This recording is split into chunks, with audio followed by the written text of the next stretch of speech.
ইতিহাসের পাতায় এমন কিছু নাম আছে যাদের সাহস, নেতৃত্ব আর বিশ্বাস আজও ইতিহাসে অমর হয়ে আছে। এমনই এক বীর যোদ্ধা ছিলেন সুলতান মাহমুদ গজনভি, যিনি ইসলামী ইতিহাসে ইসলামের তলোয়ার নামে খ্যাত।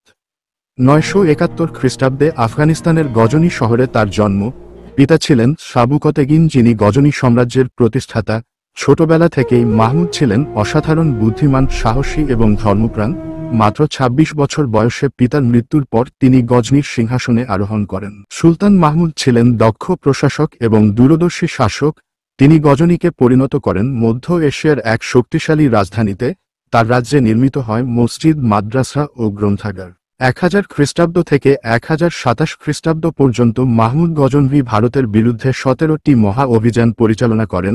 তার প্রথম অভিযান ছিল মুলতান ও সিন্ধু অঞ্চলে, যেখানে তিনি স্থানীয় হিন্দু শাসকদের পরাজিত করেন।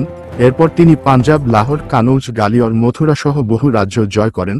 প্রতিটি অভিযানে তিনি শুধু বিজয়ী অর্জন করেননি, ইসলামিক পতাকা উত্তোলন করেছেন ভারতের ভূমিতে। 1030 খ্রিস্টাব্দে সুলতান মাহমুদ গজনভি মৃত্যুবরণ করেন, কিন্তু রেখে গেছেন এক চিরন্তন ইতিহাস, এক রাজা যিনি তলোয়ার ও বিশ্বাসের শক্তিতে ইসলামকে প্রতিষ্ঠা করেছিলেন ভারতের মাটিতে।